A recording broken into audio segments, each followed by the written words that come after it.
प्रभु के भेंट में भाग लेने से पहले పరిశుద్ధ గ్రంథంలో నుండి पवित्र शास्त्र में से రెండు మూడు మాటలు చదువుకొని 2-3 वचनों को पढ़कर ఆ మాటలను ధ్యానించి उस वचनों को ध्यान करके ప్రభు వారి బలలో యోగ్యమైన రీతిలో పాల్గొనడానికి ప్రభుని సమీపిస్తున్నాను. और प्रभु के मेज में योग्यता से भाग लेने के लिए हम प्रभु के निकट जाएंगे। ప్రభు మనకు సహాయం చేయనుగాక. प्रभु हमारी सहायता करे।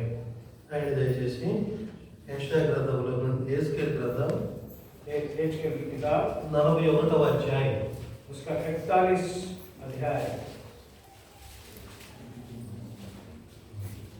6-7 వచనాలు చదువుకుంటాం.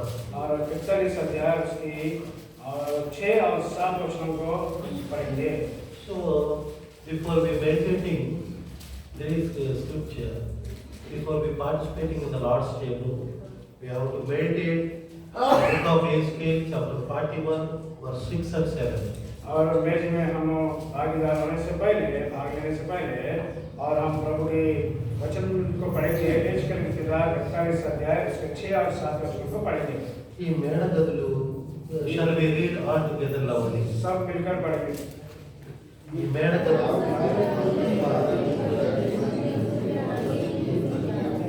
ये सारे कोठियां एक मंजिल थे और एक एक मंजिल में 20-30 कोठियां थी और के आस-पास की दीवार से एक बाहर कोठियां उसके सहारे में हो और उसी में कोठियों की बढ़िया बैठाई हुई थी और भवन की दीवार के सहारे में ना थी। भवन के आस-पास जो कोठियां बाहर थी उनमें से जो ऊपर थी वे अधिक छोटी थी, अर्थात भवन के आसपास जो कुछ बना था वो जैसे जैसे ऊपर की ओर चढ़ता गया वैसे वैसे चौड़ा होता गया। इस रीति इस घर की चौड़ाई ऊपर की ओर बढ़ गई थी और लोग निचली मंजिल के बीच से ऊपरी मंजिल के चढ़ सकते थे।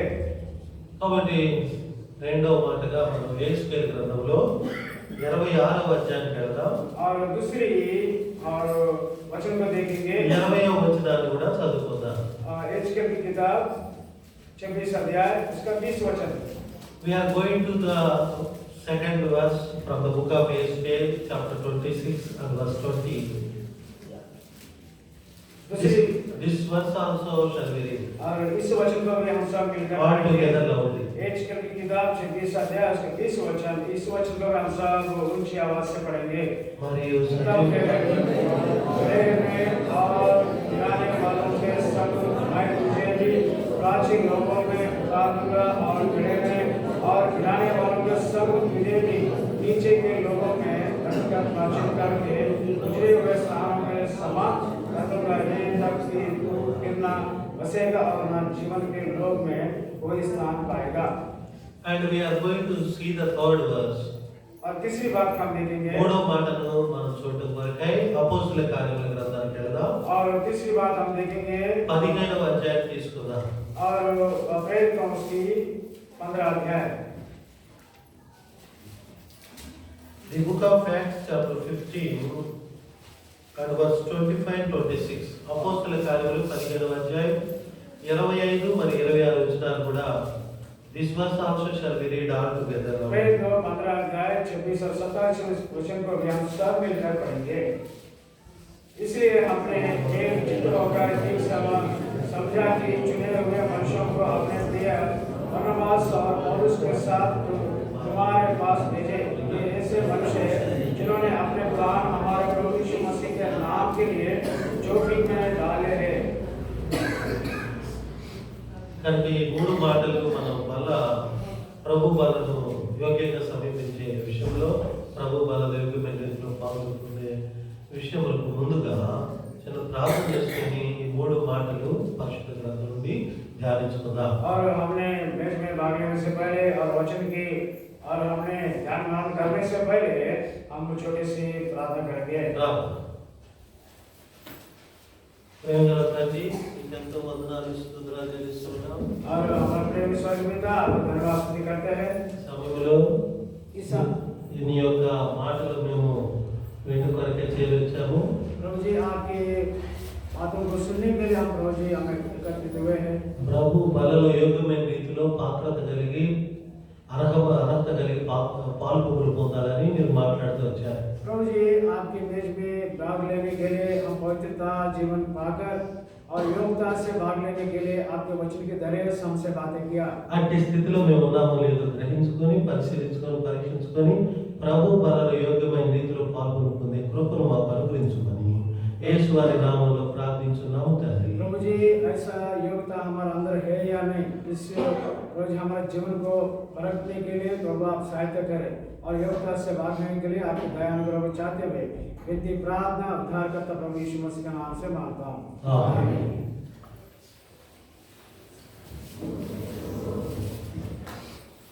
మంచిది. अच्छी बात है। ఈ ప్రభు బలను మనం సమీపించక ముందుగా మనము ప్రభు పరిశుద్ధ గ్రంథంలో నుండి 3 మాటలు చూసుకున్నాం.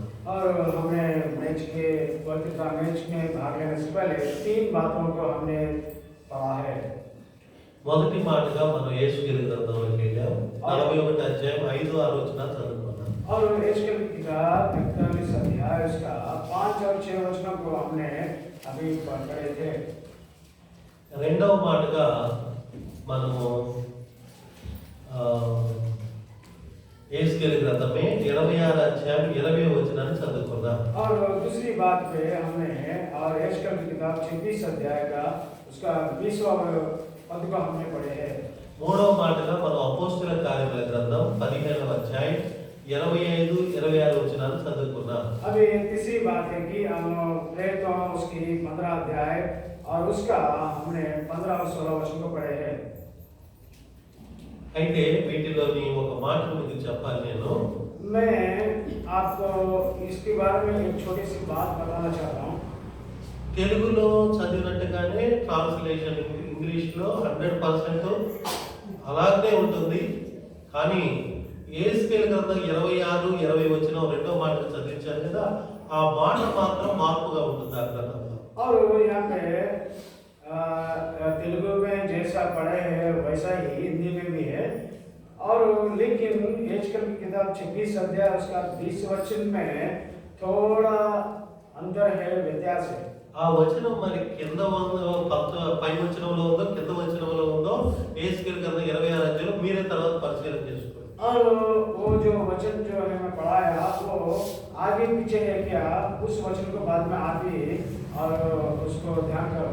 తెలుగులో ఏం మాట అంటే యేసుకేలు గ్రంథం 26-20 మాట ఏంటంటే తెలుగులో, మరియు సజీవులు నివసించే ఈ భూమి మీద నేను మహా ఘనకార్యం కలగజేస్తున్నాను.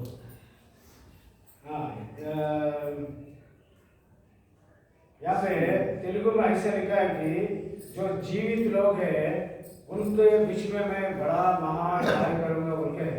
అక్కడ మీకు అక్కడ ఒకటే తేడా ఉంటుంది. ఇది ఎలా నేను కనుగొన్నాను, మీరు హిందీ బైబిల్ చదువుతారా అని కనుక మీరు నన్ను అడిగితే, నేను బీహార్లో పాట్నాలో వాక్యం చేయడానికి వెళ్ళినప్పుడు పాట్నాలో ప్రభు ఈ వచనం మీద నేను మరొక మెసేజ్ ఇచ్చాను.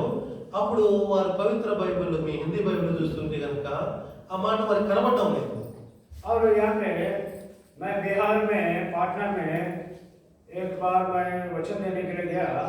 యేసుకేలు की किताब 26 और 20 वचन में जो वचन में पढ़ा हूँ तेलुगु में, वो उनको नहीं मिला, उनको समझ में भी नहीं आया।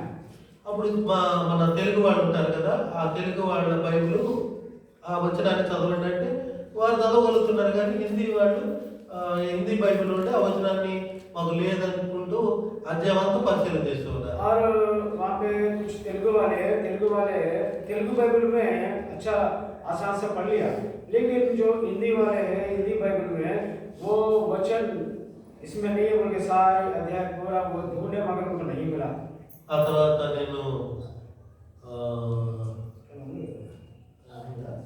उसमें है ना, ये देखो 19 का 20 का आखिरी भाग में है, और ना जीवन के लोगों में कोई स्थान पाएगा, ये बात ऐसा लिखा है।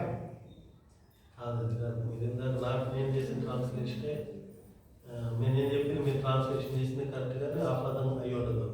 మీరేమన్నారు ఇప్పుడు जीवन के लोगों में कोई स्थान पाएगा అంటే ఏంటి, జీవి సజీవులు ఉన్న దేశంలో ఏ స్థానం ఉండదు.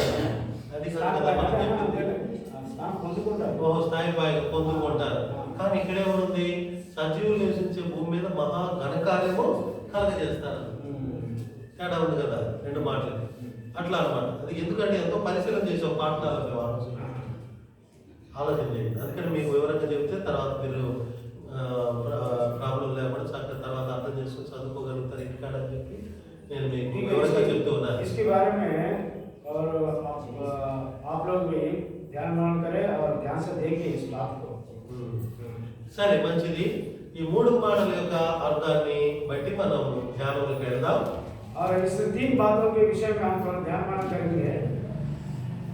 యెహెజ్కేలు గ్రంథం 41వ అధ్యాయం 5-6 వచనాలకి అలాగే ఆఖరి మూడో మాటగా అయిన అపోస్తలుల కార్యం 15వ అధ్యాయం 25-26 వచనాలకి ఒక తేడా ఉన్నట్టుగా మనం చూస్తాం. और यहेजकेल की किताब 41 अध्याय 5 और 6 वचन में जो इसका और प्रेरितों 15 अध्याय और 25-26 वचन में जो पढ़े इसका दोनों के बीच में एक शब्द थोड़ा अलग अलग है. ఏంటంటే యెహెజ్కేలు గ్రంథం 41వ అధ్యాయం 5-6 వచనాల్లో దేవునిని ఆనుకున్నట్టుండి ఆనుకొని పొందన్నట్టుగా చూస్తాం. और यहाँ पे देखते हैं कि और यहेजकेल की किताब 41 अध्याय में जब प्रभु की लोगों ने प्रभु के साथ जुड़े हुए ना जुड़े हुए के समान दिखा. ఇది ఒక దర్శనం. ये एक दर्शन है. యెహెజ్కేలు కలిగిన ఒక దర్శనం. और यहेजकेल को नबी को एक दर्शन पाया. ఏంటయ్యా ఈ దర్శనం యొక్క వివరణ అంటే ఒక దేవాలయం ఉంది. అది భవిష్యత్తులో దేవుడు ఇజ్రాయెల్ చేత కట్టించబోయే మహిమా మందిరం.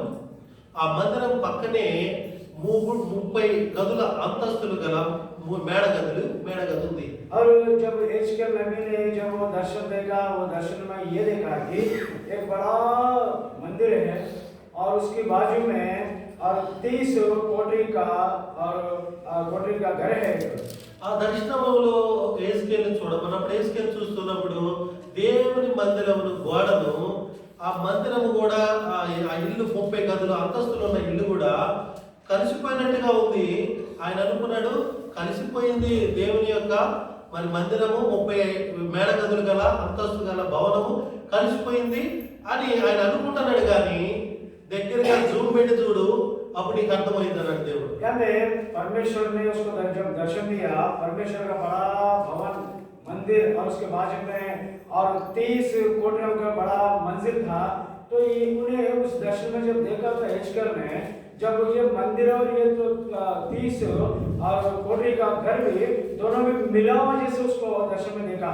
तो जब परमेश्वर ने यहेजकेल नबी से कहा कि यहेजकेल तूने एक दर्पण लेके उसको बहुत सावधान से देख वो कैसा है. అప్పుడు 6వ వచనం బయటపడింది. जब वो 6 वचन में जब वो उसकी बारे में यहेजकेल ने देख लिया. ఆఖరి మాట చూస్తాం మనం. ఇవి ఆ 6వ వచనంలో ఆఖరి సెంటెన్స్ చూస్తాం. और 6 वचन की आखिरी शब्द को हम देखेंगे. ఇది మందిరపు గోడను ఆనుకొని ఉన్నట్టుండి ఆనుకొనకు ఉండేది. ఆనుకొనక ఉన్నట్టుండి ఆనుకొనకు ఉండేది. यहाँ पे 6 वचन में हम देखते हैं कि बाहरी कोठरी 3 मंजिल थी और एक मंजिल में तो इसलिए थी कि बाहरी कोठरियां उसके सहारे में हो और उसी में कोठरियां की खिड़कियां बैठी हुई है. तो उसके साथ में मिले हुए ना मिले हुए समान दिखाई दे रहा. नाती सहारे में नाती. हाँ అంటే మీ భాషలో ఇది మన భాషలో మన ఓల్డ్ లాంగ్వేజ్ లో చెప్పుకోవాలంటే టచ్ మీ నాట్. हाँ वो मिले ना मिले जुड़े ना जुड़े के समान दिख रहा. అంటే ఆనుకున్నట్టుండి ఆనుకొనకు ఉందన్నమాట. और जुड़े और ना जुड़े के समान दिखाई दे रहा. అంటే దీని ద్వారా దేవుడు ఆయనకి ఏమని చెప్పదలుచుకున్నాడు యెహెజ్కేలు కంటే और यहोवा परमेश्वर ने यहेजकेल को इसके दर्शन के द्वारा क्या बताना चाहता है. ఇజ్రాయేలు ప్రజలు దేవుని మందిరానికి వెళుతున్నట్టుగా ఉన్నారు, నాలో ఉన్నట్టుగా ఉన్నారు, కానీ వాళ్ళు నిజంగా నాలో లేరు. यहोवा परमेश्वर ने यहेजकेल को ये बता रहा कि और परमेश्वर के संतान इस्राएल के लोगों ने और मेरे भवन में आ रहे मेरे संगति में जुड़ रहे और ना आ रहे ना जुड़े के समान दिखाई दे रहा. ఒక అడుగు లోకంలోకి వేస్తున్నాడు, మరొక అడుగు దేవుళ్ళలోకి వేస్తున్నాడు. और एक कदम मेरे तरफ लगा रहे, एक कदम संसार में लगा रहे. ఒకవైపు కథలు, తర్వాత సినిమా స్టోరీలు, పుస్తకాలు చదువుతున్నారు, నవలలు, ఒకవైపు బైబిల్ చదువుతున్నారు. और एक तरफ क्या कि वो लोग संसार की सारे पुस्तकों को पढ़ाई कर रहे हैं, ये एक तरीके से मेरा बाइबल के वचनों को पढ़ाई कर रहे हैं. ఒకవైపు ఫోన్లో దేవుని యొక్క ప్రసంగాలు వింటున్నారు, మరొక వైపు చూడబడని కూడా చూస్తున్నారు. और ये मोबाइल में भी और कुछ वचनों को वो सुन रहे हैं, कुछ संसार की बातों को, संसार की रीति रिवाज को वो सुन रहे हैं. దేవుని యొక్క వాక్యం యొక్క పద్ధతులను అనుసరించమని చెప్తుంటే సరే అంటున్నారు, కానీ వాళ్ళ లోకం మనుషుల యొక్క పద్ధతులని దైవోపదేశాలుగా పాటిస్తున్నారు. और इसके को प्रभु ये बोल रहा कि और वो मेरा आज्ञाओं को मानो, मेरे वचनों को ध्यान करो होने से वो लोग ध्यान कर रहे, लेकिन मनुष्यों की बातों में, मनुष्यों की विचारों में वो लोग झूझ रहे थे. మా నాన్నగారు సౌరి గారు, ఆయన హెబ్రోను సహవాసంలో మమ్మల్ని చిన్నప్పటి నుంచి పెంచారు. అందువల్ల మాకు ఈ సహవాసంలో ఈ హెబ్రోను సహవాసమే మాకు తెలుసు, కానీ మరి ఏ ఇతర సహవాసాలు తెలియదు. मेरा पिताजी हेब्रोन में और हाँ हेब्रोन में मेरे पिताजी एक जिम्मेदार प्राचीन भाई था, तो हमको हेब्रोन में इस आत्मिक जीवन में हमको बढ़ाया. हमको खाली ये मंडली सिवा हमको कोई मंडली वाला नहीं है. అయితే నేను మరి ఉద్యోగం చేసి రాజీనామా చేసి సేవలోకి వచ్చాక ఇప్పుడు విజయవాడకి దగ్గరలో గుంటూరు విజయవాడ మధ్యలో ఉన్న అమరావతి అనే క్యాపిటల్ సిటీలో నేను సేవ చేస్తూ ఉన్నాను. अभी हमने बड़े हो गए, बाद में मैं नौकरी किया, उसके बाद में नौकरी को रिजाइन करके मैं सेवा में आ गया. अभी मैं विजयवाड़ा गुंटूर के बीच में जो अमरावती है, उस अमरावती में अभी मैं सेवा कर रहा. ఆ అమరావతిలో 29 గ్రామాలు ఉన్నాయి. और इस अमरावती में और 29 और खेड़े गांव है. ఈ 29 గ్రామాల్లో మేము 9 గ్రామాలు సువార్త సేవ చేస్తూ ఉన్నాం. और 29 इस और ये जो खेड़े गांव में 9 खेड़े गांव में हमने सुसमाचार सेवा किया. గోరంటలో మందిర నిర్మాణం చేస్తూ ఉన్నాం. और गोरखला के गांव है, वहां पे मंदिर भी बना रहे. ఆ గోరంటలో మేము కట్టే మందిరాన్ని ఆధారం చేసుకొని ఆ 29 గ్రామాల్లో 9 గ్రామాల్లో సేవ చేస్తూ ఉన్నాం. और उस 29 में और एक गोरखला में हमने मंदिर निर्माण कर रहे. उसको नमूने से वो सभी लोग 9 के जो खेड़े गांव के लोग सभी लोग वो लोग भी प्रभु में बढ़ते जा रहे. గ్రామాలని మేము వెళ్తున్నప్పుడు మేము కొన్ని పరిస్థితులను చూసి ఆశ్చర్యపోయాం. हमने जब खेड़े गांव में बोल के हमने ऐसे वो जाके खेड़े गांव में जाने से हम उस खेड़े गांव में कुछ आश्चर्य कामों को हम देखते आए. ఒక పెళ్లి మా ద్వారా చేయబడవలసి వచ్చింది. वहां पे उस खेड़े गांव में हमारे ओर से हमने एक विवाह भी किया था. అప్పుడు వాళ్ళు అన్నారు, దాని ప్రొసీజర్ ఎలా ఉంటుందండి బ్రదర్ అని చెప్తున్నారు. और विवाह का ये जो विवाह का रीति रिवाज ऐसा रहता बोल के बताया है. నలుగులు ఉంటాయి. और वहां पे जो क्या बोलते हैं हल्दी का रहता. ప్రధానం ఉన్నది మరియు పతానం ఉన్నది. प्रधान भी रहता और पतान भी रहता. పెళ్లి వివాహం జరిగిన తర్వాత సారి పంపించే రోజు కూడా ఉంటది. और विवाह के बाद कुछ स्वीट्स बेचने का रहता. ఇవి ఏవి మాకు తెలియదు. ये कुछ भी हमको मालूम नहीं है. ఏమంటే మన హెబ్రోను సహవాసానికి తెలిస్తే ఏవి, और हेब्रोन के जो कलीसिया के जो संगति लोगों को ये सब मालूम नहीं रहता. ఓ అట్లయితే మన కుల మానవ సాంప్రదాయాలు ఎట్లా ఉన్నాయని తెలుసుకుంటూ వచ్చాం. और हमारा कुल और मत के द्वारा हमारा सारी और मनुष्य के रीति रिवाज ऐसे रहता बोल के मालूम हुआ. మా 29 గ్రామాల్లో, మా అమరావతి 29 గ్రామాల్లో ఒక పెళ్లి జరిగింది అంటే ఆ పెళ్లి వివాహం అయిన వెంటనే ఎడం చేతి ప్రక్కో లేక కుడి చేతి ప్రక్కో డాన్స్ ప్రోగ్రామ్ ఒకటి ఉంటది. और 29 इस गांव में जैसा शादी हो गया तुरंत या धाने या भाई यहाँ पे एक प्रोग्राम लगा. वो क्या है? डांस का प्रोग्राम. ఇప్పుడు చెప్పండి, अभी बताइए, వీళ్ళు దేవుని ఆనుకున్నారా, దేవుని మందిరాన్ని ఆనుకున్నారా? अभी बताइए आप लोग, ये जो मनुष्य लोग ऐसा कर रहे हैं तो ये लोग प्रभु में है या प्रभु के साथ रहते हुए संसार में जीवन बिता रहे? बताइए आप लोग, చెప్పాలండి. बताना. ఆ? उन्ना टूटी ले అది టచ్ మీ నాట్ అంటే అలా ఉన్నారు ప్రభుత్వ ఈనాడు. है मगर नहीं. ఈనాడు మోడర్న్ క్రిస్టియన్స్. अभी आजकल मॉडर्न के मसीह लोग है मगर नहीं है. అందుకని రెండో వచనానికి వెళ్ళాం మనం. और दूसरी वचन में गया हमने। సజీవులున్న ఈ దేశంలో దేవుడు ఒక మహాగణకార్యం కలుగజేశాడు. और इसके लिए और जीवित लोगों के बीच में एक महाकार्य किया प्रभु ने। దేవుడైన ప్రభువు చేసిన మహాగణకార్యం ఏంటంటే తన కుమారుని యేసుక్రీస్తు వారిని మరి పాప ప్రాయశ్చిత్తార్థమైన పరిశుద్ధమైన బలిగా ఈ లోకానికి అర్పించి ఆ పరిశుద్ధమైన బలి అర్పణ ద్వారా మరి మన పరిశుద్ధ పాపం యొక్క ప్రాయశ్చిత్తం కలిగి ఆ రీతిగా ప్రభు యొక్క రక్తం ద్వారా మన హృదయ పాపాలు కడిగివేయబడి నీతి రక్షణ వస్త్రంలో ప్రభు మీద అనుకునే విషయంలో ప్రభు చేశారు. और यहाँ पे परमेश्वर ने अपना पुत्र प्रभु यीशु मसीह को यहाँ पे भेजा, संसार में भेजा कि और उसने उस कलवरी क्रूस पर बलि होकर और उसकी पवित्र लहू द्वारा हमको शुद्ध करके और वो हमारे लिए वो मरकर जीवित होकर जिंदा होकर हमको शुद्ध और पवित्र करके उद्धार के अनुभव में लेके आया। ఇప్పుడు మూడవ వచనంలోకి వెళ్ళాం. हम तीसरे वचन में आगे जाएंगे। అపోస్తల కార్యముల గ్రంథం 15 అధ్యాయం 20-26 చూసాం. और प्रेरितों 15 अध्याय का 25 और 26 वचन हम देंगे। అక్కడ పౌలు బర్నబా అనే ఇద్దరు వ్యక్తులను చూస్తున్నాం. यहाँ पे पौलुस और बरनबास दो व्यक्तियों को हम देखते हैं। వాళ్ళిద్దరూ క్రీస్తు పేరు కొరకు తమ పేరు కొరకు కాదు క్రీస్తు పేరు కొరకు తమను తామే దేవునికి సమర్పించుకున్నట్టుగా చూస్తాం. यहाँ पे पौलुस और बरनबास ये दो व्यक्ति लोग अपने आप के लिए ना जीते हुए स्वर्गीय पिता प्रभु यीशु मसीह के नाम में वो लोग अपने आप को समर्पण किया अपने जीवन को। వాళ్ళ జీవితం అంతవరకు కూడా ప్రభు కొరకే జీవించి ప్రభు కొరకే మరణించారు. और उनकी सारी जीवन भर और मृत्यु तक वो लोग प्रभु की नाम में वो लोग सेवा करते मृत्यु हो गया। అలాగున ప్రభువుని కనపరిచారు. उसी प्रकार उनकी सेवा के द्वारा वो लोग प्रभु को महिमा और आदर किया। ఇప్పుడు చెప్పండి ఇది మహా ఘనకార్యమా కాదా? ये अभी आप बताइए ये महान कार्य है या नहीं?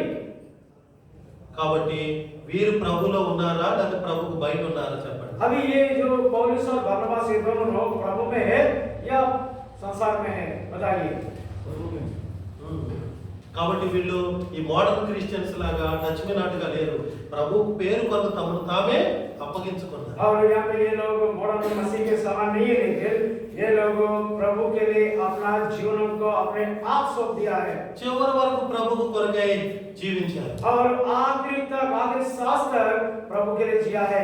బైబిల్లో ఒక ముగ్గురు ఉదాహరణలు తీసుకుందాం. हमने बाइबल में से 3 लोगों का व्यक्तियों को उदाहरण ले लेंगे। వాళ్ళలో టచ్ మీ నాట్ ఎవరో లేకపోతే ఫుల్లీ డిపెండెంట్ ఎవరో చూస్తాం. और वहाँ पे तीनों में से कौन और प्रभु में है, कौन प्रभु के ऊपर आधारित है, उसके बारे में हम देखेंगे। రూతు గ్రంథం మొదటి అధ్యాయంలో ఇద్దరు కోడలను చూస్తాం మనం. నయోమి और रूत की किताब में 2 बहुओं को, नयोमी की 2 बहुओं को हम देखते हैं। నయోమి అనే తన అత్తకి ఇద్దరు కోడళ్ళు ఉన్నారు. ఒకళ్ళ పేరు ఏంటండి ఓర్పా, రెండో వాళ్ళ పేరు रूत। हाँ, यहाँ पे रूत की किताब में नयोमी नामक एक स्त्री है। वो स्त्री को 2 बहू है, एक का नाम है ओर्पा, दूसरी का नाम है रूत है। మొదటి అధ్యాయం మనం చూస్తాం. पहले अध्याय में हम देखें तो ఓర్పా ఏం చేసిందండి? ओर्पा क्या किया? టచ్ మీ నాట లేకపోతే డిపెండ్ అయ్యి ఫెలోషిప్ లో ఉందా? और ये जो ओर्पा क्या किया, उसके सासू माँ के साथ थी या वो सासू माँ को छोड़ के बाहर थी? మరి రూత్ ఎలా ఉందండి? రెండో కోడలు, చిన్న కోడలు రూత్ ఎలా ఉందండి? अभी छोटी बहू है घर के लिए, और वो रूत कैसी थी? ఆ మాట మన రూతు గ్రంథం మొదటి అధ్యాయం 18-19 చూస్తాం. నీ జనమే నా జనము, నీ దేవుడే నా దేవుడు, మరణం తప్ప నిన్ను నన్ను ఎవరు వేరు చేయకుండా గాక. रूत की किताब पहले अध्याय 18-19 वचन में है। रूत ने उसके सासू माँ से ऐसी बातें करेगी और वो सासू माँ के साथ थी, और तेरी प्रजा मेरी प्रजा, तेरे लोग मेरे लोग, तेरे परमेश्वर मेरे परमेश्वर है, और तुझे मुझे कोई अलग नहीं कर सकता केवल मृत्यु के सिवा। సరే, చిన్న కోడలు ఆయన రూతుకి మనసు కుదిరిందని తనతో కూడా రావడానికి परमिशन इच्छिंदी। हाँ, जब ये जो छोटी बहू रूत का मन उसकी सासू माँ के मन से मिल गया और उसके सासू माँ के साथ उन्हें भी यात्रा करने लगे। వారిద్దరూ కూడాను జీవితాంతం వరకు ఒకరినొకరు కలిసే ఉన్నారు, ఎడబాయలేదు. और ये दोनों ने, और नयोमी और रूत दोनों ने, और मृत्यु तक भी दोनों एक साथ में रहते थे, कभी भी वो लोग अलग नहीं हुए थे। ఆనుకొని ఉన్నట్టుండి ఆనుకొని కొన్నోళ్ళు ఆనుకొనే దేవుని వైపుగా ఉండి దేవుని కొరకు జీవించిన వాళ్ళు చూస్తాం. जो प्रभु के साथ रहने वाले रहते हुए वो लोग संसार में बिताने वाले और प्रभु में रहने वाले का अंतर ऐसे ही रहेगा। అలాగే రూతు, అందుకనే రూతుని దేవుడు ఆశీర్వదించాడు. ఆమె గర్భఫలాన దావీదు మహారాజు పుట్టాడు. ఆ దావీదు మహారాజు వంశావళిలోనే ప్రభువైన యేసుక్రీస్తు అనే లోకరక్షకుడు పుట్టాడు. इसके कारण और रूत को परमेश्वर ने आशीष किया और रूत के गर्भ से और दाऊद का वंश आया, दाऊद के वंश में से प्रभु यीशु मसीह का वंश आया। కాబట్టి లూకా సువార్త 3వ అధ్యాయం అలాగే మత్తయి సువార్త 1వ అధ్యాయం ప్రకారం ప్రభువైన యేసుక్రీస్తు వంశావళిలో ఇప్పుడు నయోమి చిన్న కోడలైన రూతున్నది. और अभी देखें तो यहाँ पे मत्ती सुसमाचार पहले अध्याय लूका 3 अध्याय में नयोमी की छोटी बहू रूत के वंशावली उसमें उसके नाम जुड़ गया।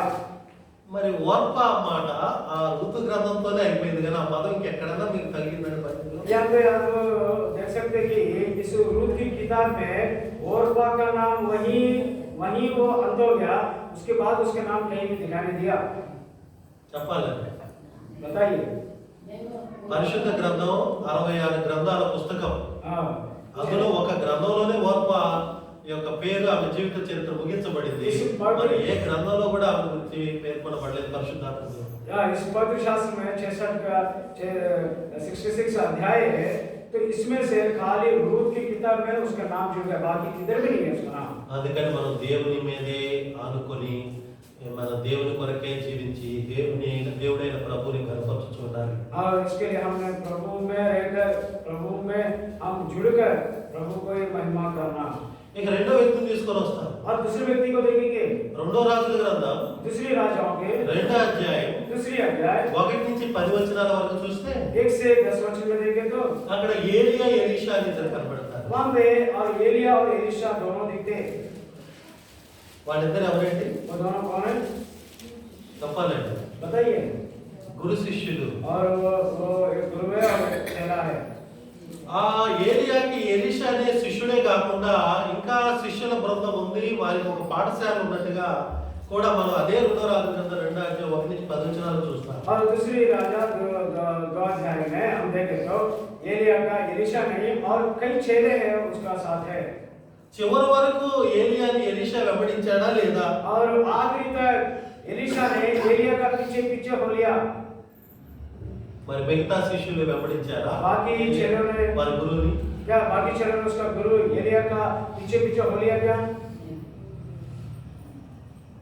ఇంకా శిష్యులు అంటున్నారు నీ గురువుని దేవుడు ఆరోహణం చేయబోతున్నాడు కాబట్టి నీకు తెలియదా ఈ విషయం అంటున్నారు. हाँ, कुछ चेलों ने आके एलीशा से बोला कि ए एलीशा तेरा गुरु यानी कि एलिया और अभी आरोहण होके चले जा रहा, तेरे को मालूम है क्या ये बात?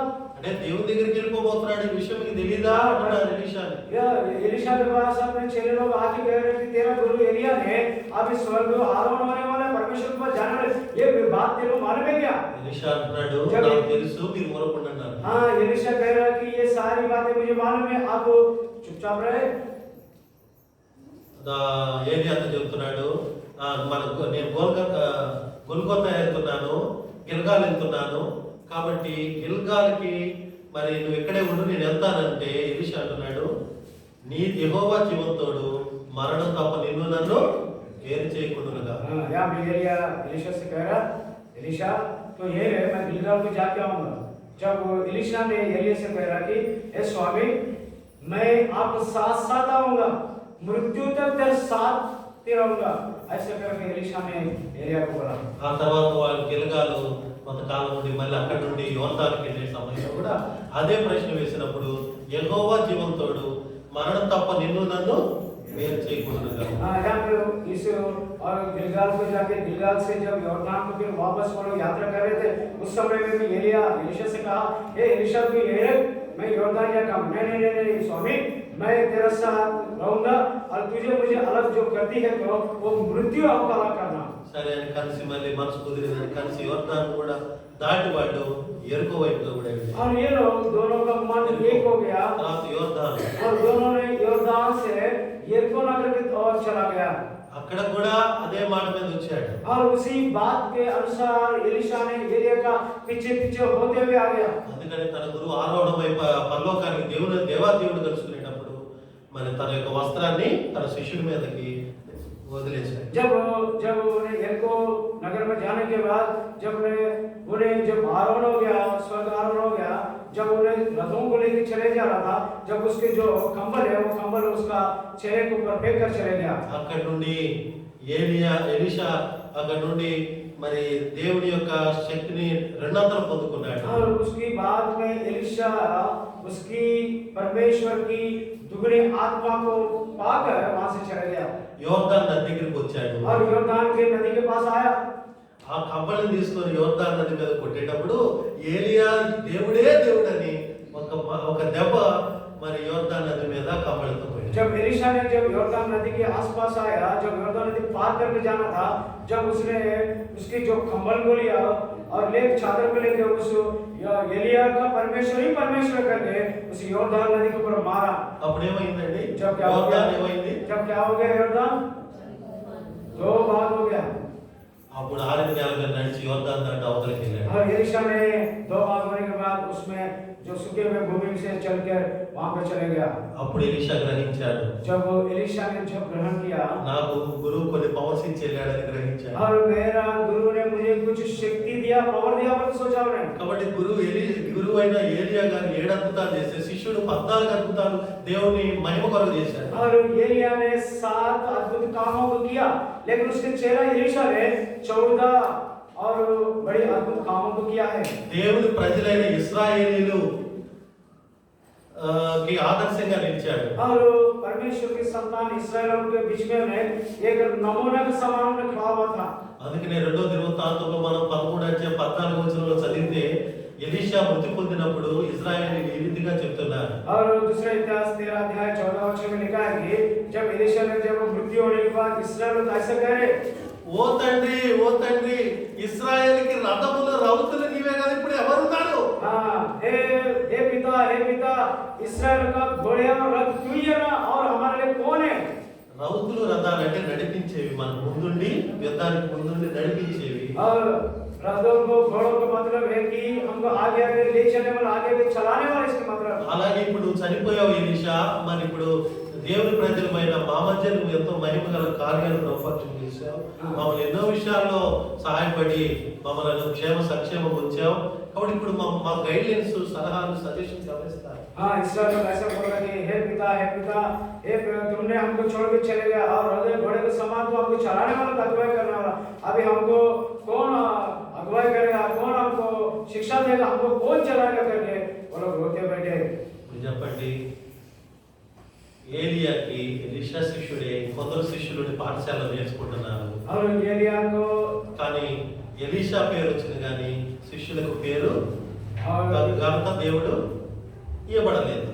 एलिया का साथ में कई चेले हैं, उसमें एलीशा भी एक है, लेकिन बाकी चेलों और को कुछ नाम नहीं मिला, लेकिन एलीशा नाम बहुत महान हो गया. ఎందుకని? కారణం ఏంటి? कारण क्या है?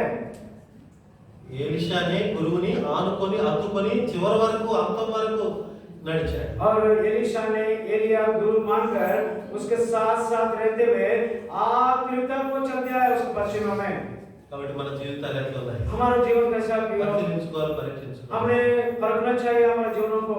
అలాగే మనం 2వ సమూయేలు గ్రంథం 15 అధ్యాయాన్ని 3వ ఉదాహరణగా తీసుకుంటాం. और तीसरी उदाहरण में 2 समूएल 15 अध्याय को ले लेंगे. 2వ సమూయేలు గ్రంథం 2 समूएल 15వ అధ్యాయం 2 समूएल उसकी 15 अध्याय को हम उदाहरण से लेंगे. 21వ వచనం, 21 वचन, 21 మరి 22 వచనం. 21 और 22 वचन. गीते ने राजा को उत्तर देकर कहा, यहोवा के जीवन की शपथ और मेरे प्रभु राजा के जीवन की शपथ, जिस किसी स्थान में मेरा प्रभु राजा रहेगा, चाहे मरने के लिए हो चाहे जीवित रहने के लिए, उसी स्थान में तेरा दास भी रहेगा. तब दाऊद ने इत्ते से कहा, पार चल. अत गति इत्ते अपने समस्त जनों और अपने साथ के सब बाल बच्चों समेत पार हो गया. కాబట్టి ఇక్కడ గిత్యుడకు ఎత్తి అనే వ్యక్తి ఒక స్ట్రేంజర్, పరదేశిని చూస్తున్నాం. यहाँ पे एक और इत्ते को एक परदेशी है, उसको हम देखते हैं व्यक्ति को।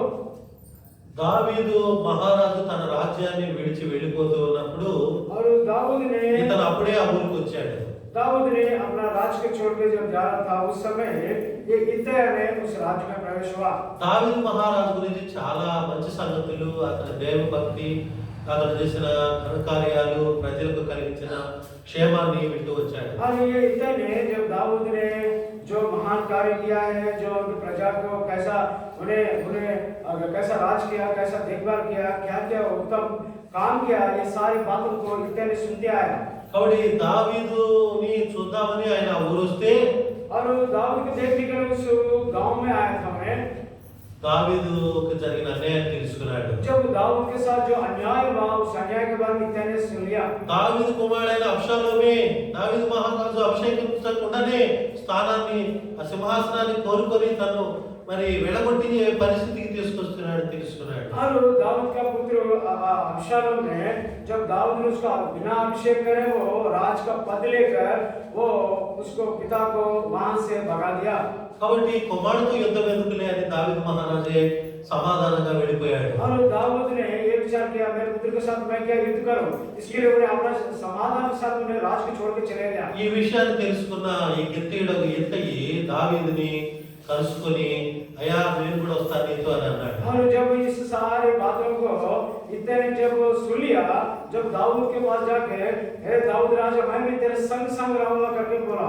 అప్పుడు దావీదు మహారాజు అన్నాడు, నిన్న మొన్న వచ్చావు, నీకు ఇంకా ఇక్కడ ఏం వాతావరణం తెలియదు, ఇక్కడ నువ్వు ఒక మంచిగా ఇల్లు ఏర్పరచుకున్న అలాంటి నా కొడుకేలే ఇప్పుడు ఇక్కడ రాజ్యం చేసేది, బాగానే క్షేమం కలిగిస్తాడని అందరూ కూడా, నువ్వు కూడా క్షేమం కూడా అంటే అట్లా కాదు, చచ్చినా బ్రతికిన నీతోనే ఉంటానని అడవుల్లో, లోయల్లో, కొండల్లో కూడా దావీదు మహారాజుతో కలిసి వెళ్ళడానికి ఇష్టపడి వెళుతూ ఉన్నాడు. जब दाऊद को जब इत्तै ने मिला, जब दाऊद से कहा कि हे राजा मैं तेरे संग संग रहूंगा। जब दाऊद ने बोला तो अभी नया नया इस राज्य में प्रवेश हुआ और तुझे यहाँ का जो परिस्थिति मालूम नहीं है, इसके लिए यहाँ पे मेरा बेटा ये अब्शालोम यहाँ पे राजा है, वो राज करेगा, वो तुमको अच्छी देखभाल करेगा, तुम इस राज्य में स्थिर रहो। जब इत्तै ने कहा दाऊद से, नहीं राजा, मैं तेरे साथ, मैं जीवित काल तक तेरे साथ साथ रहूंगा करके बोला। చచ్చినను బ్రతికినను రాజువగు నీతోనే నేను ఉంటున్నాను. और राजा मरूंगा या जीऊंगा, लेकिन मैं तेरे साथ ही रहूंगा करके बोला। సరే అయితే రా అని చెప్తే అందరూ కలిసి సాగి, అందరూ కలిసి అడవుల్లో, అరణ్యంలో మరి దావీదు మహారాజుతో కూడా కలిసి వెళ్ళారు. और ठीक है, दाऊद ने बोला ठीक है इत्तै तुम मेरे साथ आ जाओ। जब सब लोग मिलकर उस जंगल में यात्रा करते ఆ తర్వాత కొంతకాలం అయింది, తన కుమారుడైన అబ్షాలోము చనిపోయాడు. తర్వాత దావీదే తిరిగి రాజు కావాలని ఇశ్రాయేలీయులందరూ తీసుకుని వెళ్ళారు. और जब थोड़ा समय के बाद अब्शालोम उसका बेटा मर चुका है, मरने के बाद फिर से दाऊद ने आके उस राज के सिंहासन पर विराजमान हुआ। उस संदर्भ में ఆ సమయంలో ఎత్తీని పిలిపించి ఆ రాజ్యంలో ఒక మంచి ఎంప్లాయ్మెంట్ ఇచ్చాడు. और जब उस समय में दाऊद ने और इत्तै को बुलाकर उसको उसका राज्य में एक बड़ा अधिकार दिया। అతని రాజ్యంలో ఉద్యోగాన్ని ఇప్పించాడు. उसके राज्य में एक अच्छा सा नौकरी उसको दिलाया। అది మనం దేవునిని ఆనుకొని ఉంటే కలిగే ఆశీర్వాదాలు. और हम भी प्रभु में जब बने रहेंगे तब हमको ऐसी आशीष मिलेगा। నేను క్లుప్తంగా బైబిల్లో దేనిని మనం ఆనుకొని ఉంటే మనం ఇలాంటి ఆశీర్వాదాలు పొందగలమో చెప్తాను. और मैं बहुत संक्षिप्त में कुछ वचनों को मैं बताऊंगा और हमने और किस किस प्रकार हमने प्रभु में जुड़े रहे तो आशीष पाएंगे, इसके बारे में मैं बहुत संक्षिप्त में बताऊंगा। ద్వితీయోపదేశకాండం 4:4 और व्यवस्था विवरण 4:4 ఎవరైనా చదివి సహాయం చేయండి. कृपया पढ़िए।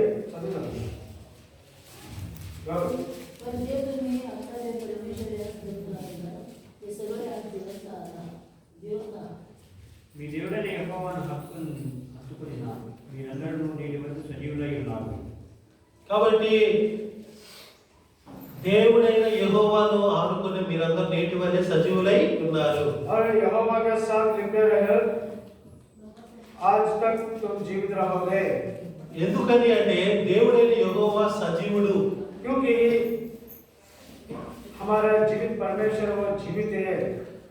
దేవుడైన యెహోవా సజీవుడు అనే మాటలు పరిశుద్ధ గ్రంథంలో చాలా చోట్ల రాయబడ్డాయి. और परमेश्वर यहोवा जीवित करके कई जगह में लिखा है।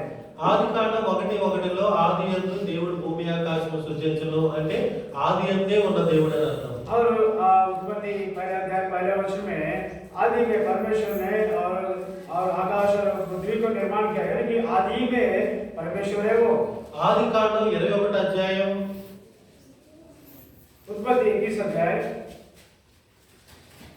33వ వచనంలో చూస్తే నిత్య దేవుడు అనే పేరు ఉంది. और 21 अध्याय उसका 33 वचन में वो अनंत काल का परमेश्वर करके लिखा है। అందుకని అబ్రహాము ఆ నిత్యుడైన దేవునికి పేరట మరి బలులు అర్పించినట్టుగా ఆ వచనం దగ్గర మనం చూస్తాం. और वो वचन में और इसके लिए अब्राहम ने अनंत काल परमेश्वर के निकट में वो बलिदान किया। ద్వితీయోపదేశకాండం 33:20లో చూస్తాం శాశ్వత కాలం నుండి ఉన్న దేవుడు అని చూస్తాం. और व्यवस्था ग्रंथ 33 अध्याय में वो सदा काल का रहने वाला परमेश्वर है। అందుకని ఇర్మియా గ్రంథం 31:3లో ఏమంటున్నాడు, చాలా కాలం నుండి శాశ్వతమైన ప్రేమతో నేను మిమ్మల్ని ప్రేమించుచునే ఉన్న శాశ్వతమైన దేవుడు అని చెప్తున్నాడు. और इसके लिए इर्मिया 33:3 में प्रभु कहता है कि मैं सदा काल का प्रेम रखता आया हूं करके, और परमेश्वर कहता है। కీర్తన 102:24లో రాయబడింది యెహోవా సంవత్సరంలో తరగమని రాయబడింది. और भजन संहिता 102 में परमेश्वर का जो साल कभी नहीं मिलेगा। కీర్తన 102:25లో రాయబడింది యెహోవా సంవత్సరంలో యుగయుగములు అని రాయబడింది. और यहोवा परमेश्वर का और जो यहोवा परमेश्वर का जो साल का वो सदा का तक रहेगा बोल के लिखा है। హెబ్రీ పత్రిక 1వ అధ్యాయం 11వ వచనంలో రాయబడింది యెహోవా సంవత్సరములకు అంతము లేదని రాయబడింది. और इब्रानी पहला अध्याय 11 वचन में लिखा है कि और इस और युग को कोई अंत नहीं है बोल के परमेश्वर को కాబట్టి సజీవుడైన దేవుడిని హత్తుకున్న మనమందరము సజీవులమై ఉన్నామన్న. और इस जीवित परमेश्वर के लिपटे रहने वाले सभी लोग जीवित रहेंगे। అవును, ఐగుప్తు దేశంలో 10 తెగుళ్ళ హాని ఇజ్రాయెల్ యెహోవా దేవుడు అనుకున్న ఇజ్రాయేలుకి కలగలేదు. और मिस्र देश में जब इस्राएल लोग थे, जो 10 विपत्ति जब आया था, केवल परमेश्वर के बच्चों को कोई विपत्ति उसके ऊपर नहीं पड़ा। అలాగే మనం కూడా చనిపోయి సమాధి చేయబడి 3వ దినాన తిరిగి లేచిన సజీవుడైన ప్రభువుని నమ్ముకొని ఉండాలి. और हम भी जो मरकर और जीवित रहने वाला उस स्वर्गीय पिता को हम लिपट कर रहना पड़ेगा। కాబట్టి ప్రభు తన పునరుత్థాన శక్తి మనలో ఉంచి ఈ కాలంలోనూ తర్వాత శాశ్వత కాలంలోనూ ప్రభుతో సదాకాలం జీవించే జీవితాన్ని మనకి ఇచ్చాడు. और परमेश्वर ने हमको इसका यीशु जीवन ऐसा दिया कि इधर भी और स्वर्ग राज्य में भी प्रभु को लिपट कर रहने का अच्छा सुंदर सा जीवन हमको दिया प्रभु ने। అందుకని సజీవుడైన దేవుని హత్తుకొని మనం సజీవులుగా ఉండాలి, కానీ మనం మూర్తి పూజ చేయకూడదు. और हमने जीवित परमेश्वर को लिपट कर रहना है, मगर मूर्ति पूजा नहीं करना चाहिए। కానీ విగ్రహారాధన అనేది ఎట్లుంది, కన్ను నుండి చూడలేవు, చెవి నుండి వినలేవు, మనిషి మరి కన్ను నుండి చూడలేవు, కాళ్ళు నుండి నడవలేవు, మోగ బొమ్మలుగా ఉన్నాయి. और ये जो सारी मूर्तियां आंखें है, कान है, मुंह है, हाथ पैर है, मगर कुछ वो देख नहीं सकता, चल नहीं सकता, बात नहीं कर सकता। కాబట్టి మనకి సహాయం చేయలేవు. हमको सहायता कुछ उनसे नहीं मिलेगा। మేము అమరావతి దగ్గర ఉన్న గోరంట్లో సేవ చేసే దగ్గరలో ఒక చెట్టు, వేప చెట్టు ఉంది, పెద్ద చెట్టు అది. और गोरटला अमरावती के नजदीक में गोरटला गांव में एक बड़ा नीम का झाड़ है। అక్కడ ఒక సిస్టర్ మరి అట్లు వేసుకుంటూ టిఫిన్ కొట్టు ఒకటి నడుపుతుంది. एक छोटा सा होटल एक सिस्टर ने लगाई थी। అయితే ఆ హోటలు ఆమె మరి వివాహం చేసుకొని మరి భర్తతో పాటు భర్త ఊరు వెళ్ళిపోయింది. और विवाह होने के बाद पति के साथ वो सिस्टर ने उनके ससुर के गांव चले गए। కాబట్టి ఆ స్థలం ఖాళీగా ఉంది. अभी वो जो जगह होटल की जगह खाली था। ఆ సమయంలో మరి ఏం జరిగిందో ఏమో కానీ అక్కడ మేము ఒక నెల తర్వాత చూస్తే ఆ చెట్టుకి రంగులేసి మరి నిమ్మకాయలు తర్వాత కుంకుమ అటువంటి పూజ అనేది సిస్టర్స్ అందరూ కలిసి కొందరు సిస్టర్ చేస్తున్నట్టుగా చూసాం. और थोड़े दिन के बाद वो पूरा जगह खाली था, वो नीम के झाड़ को अच्छा ये हल्दी लगा के उसको कुछ सिस्टर लोगों ने उनको पूजा कर दी। పాస్టమ్మ గారు సిస్టర్ నన్ను పిలిచి అదిగో ఆ చెట్టు మోడద ఖాళీ ఉంది కదా, ఇప్పుడు చూడండి దేవుడు అయిందని చెప్పాను. अभी वो वहाँ के एक सेवकानी सिस्टर है, वो सिस्टर मुझे बुला के बोल रही है, देखो ब्रदर परसों तक ये नीम का झाड़ है, अभी देखो ये उनके लिए भगवान बन गया। ఎవరైతే భగవాన్ పనుగా చేస్తారో వారు కోవిడ్తో చనిపోయారు. कौन उसको भगवान के समान उसको भगवान बोल के मानकर उसको धन्यवाद करे, वो व्यक्ति मर गया कोविड में।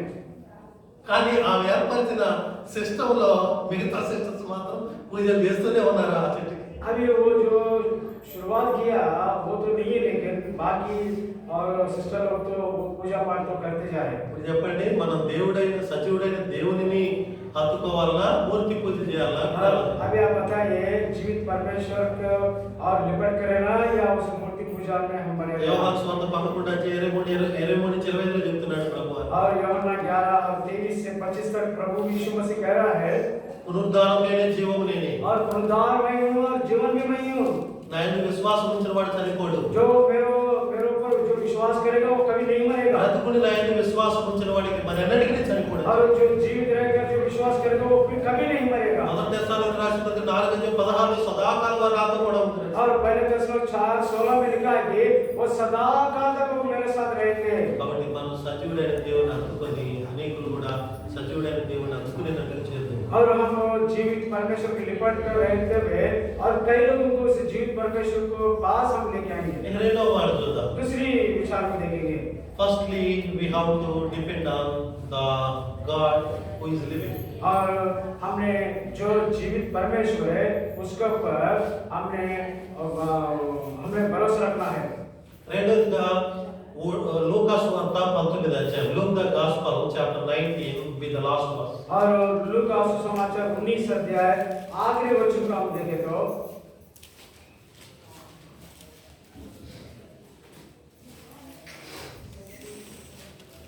एक भाई हिंदी में पढ़ो और दूसरा भाई तेलुगु में भी पढ़ेंगे। परंतु कोई उपाय ना निकाल सके कि ये किस प्रकार करे, क्योंकि सब लोग बड़े चाव से उसके सुनते थे। ప్రజలందరూ ఆయన వాక్యమును వినుటకు ఆయన హక్కుని ఉండిరి గనుక ఏమి చేయవలనో వారికి తోచలేదు. కాబట్టి we should have to depend on the word of God. కాబట్టి దేవుని వాక్యాన్ని మనం రెండోదిగా అందుకోవాలని చూస్తాం. और दूसरी विचार है कि हमने परमेश्वर की वचन के ऊपर हमने भरोसा रखना है। ఎందుకంటే ప్రభు వారి దినాల్లో ప్రభు చెప్తున్న వాక్యాన్ని, ప్రభు మాటలు వినడానికి ప్రజలు ప్రభువుని అందుకున్నట్టుగా చూస్తాం. और यहाँ पे जब उन दिनों में प्रभु यीशु मसीह ने जब उन्हें उपदेश कर रहा था, उसके वचन को सुनने के लिए तरस खाते थे।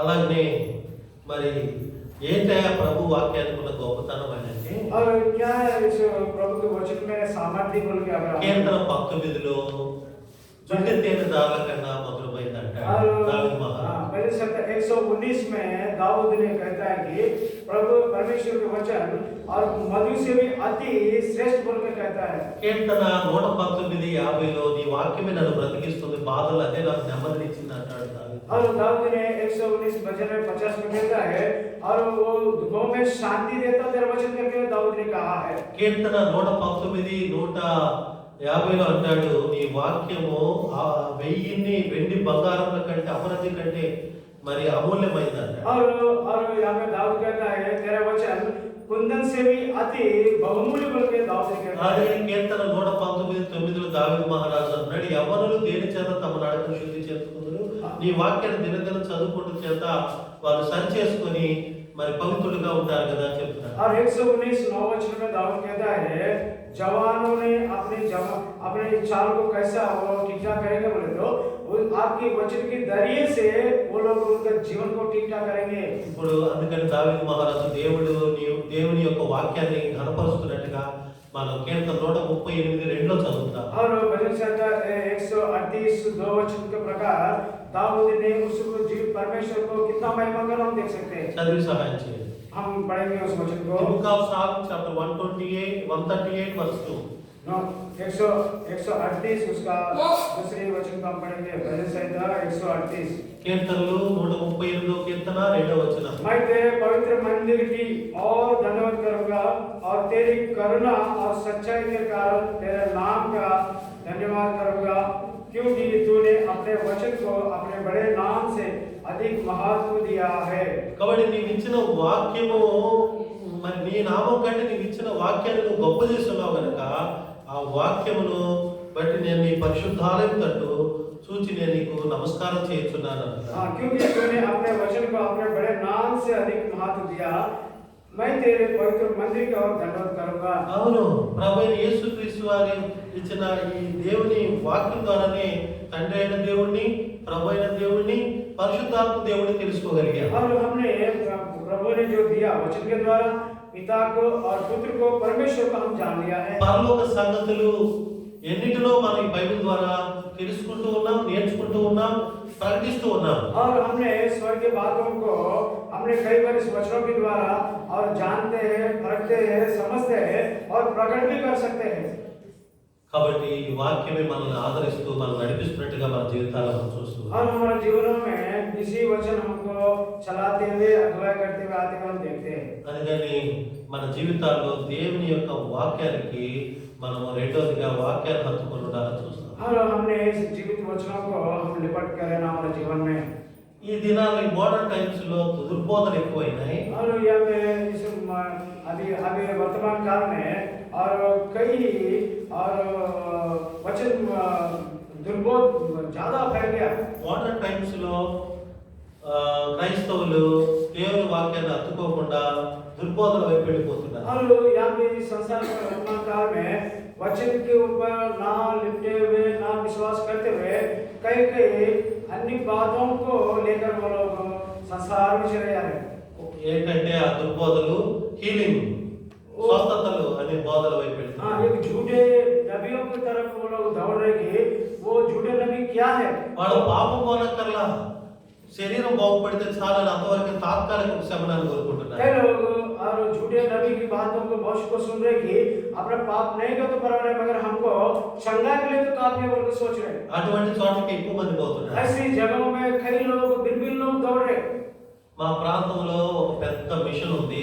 हमारे जो रहने का जगह में बड़ा मिशन है। ఆ మిషన్ కి వారాలు వారాలు మొక్కుకొని వెళ్తారు స్వస్థత కోసం. और कई हफ्ते आकर वहाँ पे वो लोग मन्नतें मांग कर जाते रहते। అంతవరకు వాళ్ళకి స్వస్థత కలుగుద్ది, సాక్ష్యాలు చెప్తారు, కానుకలు వేస్తారు, కానీ వాళ్ళ ఆత్మకు స్వస్థత కలిగినట్టుగా సాక్ష్యం చెప్పలేకపోతున్నారు. जब आएंगे 2 हफ्ते 3 हफ्ते रहेंगे, उनकी मन्नतें पूरा हो गया, चंगा हो गया, फिर बाद में वो चले जाते हैं, उनके आत्मिक जीवन में चंगा नहीं मिलेगा, वो लोग गवाही भी नहीं दे सकते। ఇక రెండవ బాధ వచ్చేసి బ్లెస్సింగ్. और दूसरी जो जो नबी की बात है कि और वो आशीष। మా మందిరంలో ఒక బిలీవర్ ఉంది, ఆమె వెళ్ళే చర్చి పేరు టెబర్నికల్ ఆఫ్ బ్లెస్సింగ్. और जो हमारे पास एक बहन है, वो एक मंदिर को जाते हैं, वो मंदिर का नाम है टैबरनेकल चर्च है, బ్లెస్సింగ్ చర్చ్. और आशीष का मंदिर है। ఆ చర్చిలో పాస్టర్ ఎప్పుడు బ్లెస్సింగ్స్ ఇస్తానే ఉంటాడు. वो चर्च का पास्टर हमेशा वो आशीष देता रहेगा। ఆ చర్చి పాస్టర్ ఎప్పుడు నవ్వుతూ బ్లెస్సింగ్స్ ఇస్తూనే ఉంటాడు. वो चर्च के जो सेवक है वो हमेशा हंसमुख से आशीष करते रहता। అందుకని ఆ సిస్టర్ బ్లెస్సింగ్స్ కోసం ఆ చర్చికి కుటుంబంతో సహా వెళ్తూ ఉన్నారు. वो बहन ने वो आशीष पाने के लिए उस मंदिर को अपने परिवार के साथ जाए। తన భర్త మారలా, उसके पति नहीं बदला, తన కోడలు మారలా, उनकी बहू नहीं बदला, తన కొడుకు మారలా, उनका पुत्र नहीं बदला, తన కూతురు మారలా, उनका बेटी नहीं बदली, తన యొక్క అల్లుడు మారలా, उनकी दामाद नहीं बदला, తన మనవడు మనవరాలు కూడా మారలేక పాపపు జీవితంలో జీవిస్తున్నారు. और उनके पोता पोती भी नहीं बदले, मगर अभी तक वो सिस्टर ने पाप के जीवन में बिताए। అయినా కానీ ఆమె ఆ చర్చికి వెళ్తుంటే వారి పాస్టర్ గారు నవ్వుతూ బ్లెస్సింగ్ అంటున్నాడు. और फिर भी वो ही मंदिर को जा रही वो सिस्टर, लेकिन उनके जो पास्टर ने उनको हंसमुख से उनको आशीष कर रहा। బైబిల్ అట్లా చెప్పిందా? बाइबल ऐसे कह रहा है क्या? తప్పును తప్పుగా చేశాడు, ఒప్పుని ఒప్పుగానే చూశాడు. हाँ, बाइबल में और जो गलती है गलती को गलती बोल के दिखा रहा, और सच्चाई को सच्चाई बोल के प्रकट कर रही। ద్వితీయోపదేశ కాండం 28వ అధ్యాయంలో దేవుని మాటలు శ్రద్ధగా విని వాటిని అనుసరిస్తే వారి మీదకి ఆశీర్వాదాలు అని చెప్పి రాశారు. हाँ, व्यवस्था 28 अध्याय में लिखा है कि जो यहोवा की जो बात सुनता है, आज्ञामंद है, उनके ऊपर ये सारी आशीषें उनके ऊपर उड़ेगा। మరలా అదే అధ్యాయంలో ద్వితీయోపదేశ కాండం 28వ అధ్యాయం 11వ వచనం నుండి దేవుని మాటలు కనుక మీరు వినకపోతే ఇన్ని శాపాలు వస్తాయని కూడా చెప్పారు. और वही व्यवस्था 28 अध्याय 11 से लेकर नीचे तक जो यहोवा परमेश्वर की आज्ञा को जो नहीं मानेंगे उसको पर भी यही शाप उनको पर प्राप्त होगा। లేవియా కాండంలో 26వ అధ్యాయంలో కూడా అంతే, దేవుని మాట వినితే ఈ ఆశీర్వాదాలు మీ మీదకి వస్తాయి అన్నాడు. దేవుని మాట మీరు వినకపోయిన యెడల మీకు ఈ శాపాలు మీ మీదకి వస్తాయి అన్నాడు. लेवी व्यवस्था 26 अध्याय में भी यही बात परमेश्वर ने लिखा है और जो प्रभु की परमेश्वर की आज्ञा को मानेंगे उनके ऊपर आशीष, जो नहीं मानेगा उनके ऊपर शाप आएगा। కాబట్టి దేవుడు గద్దించు మనుషుడు ధన్యుడని రాయబడింది. हाँ, जो परमेश्वर ने जो डांटेगा उस मनुष्य ने बड़ी धनिका है। ఆ మాట యోబు గ్రంథం 5లోను, సామెతల గ్రంథం 3లోను, ప్రకటన గ్రంథం 3వ అధ్యాయం 19వ వచనంలో రాయబడింది. अय्यूब की किताब 5 अध्याय में और नीति वचन 3 अध्याय में प्रकटीकरण में भी इस बातों को लिखा गया है। ఎందుకంటే ఆ మనిషి మార్పు చెంది ప్రభు రక్తంతో వారి హృదయ పాపాలు కడుక్కొని నీతి పరిశుద్ధత వస్త్రాలు ధరించి సమాజంలో దేవుని దృష్టిలో మనుషుల దృష్టిలో మంచివాడు మంచిది అని అనిపించుకొని ఎదిగి ప్రభుని కనపరుస్తూ ఉంటారు. और जो लोग प्रभु यीशु मसीह के लहू में अपने लहू में शुद्ध होकर पवित्र होकर मानकर विश्वास कर वो लोग जब उद्धार पाएंगे, जो समाज में मंडली में एक अच्छा और सज्जन मनुष्य के रूप में वो लोग नामधेय पाएंगे। తర్వాత మూడవదిగా దేని మీద అనుకోవాలో చూస్తాం. और तीसरी बात हम किसको पर हम लिख के అపోస్తలుల కార్యముల గ్రంథం और किस बात पे लिखे रहना देखेंगे। 17వ అధ్యాయం प्रेम 2:17 अध्याय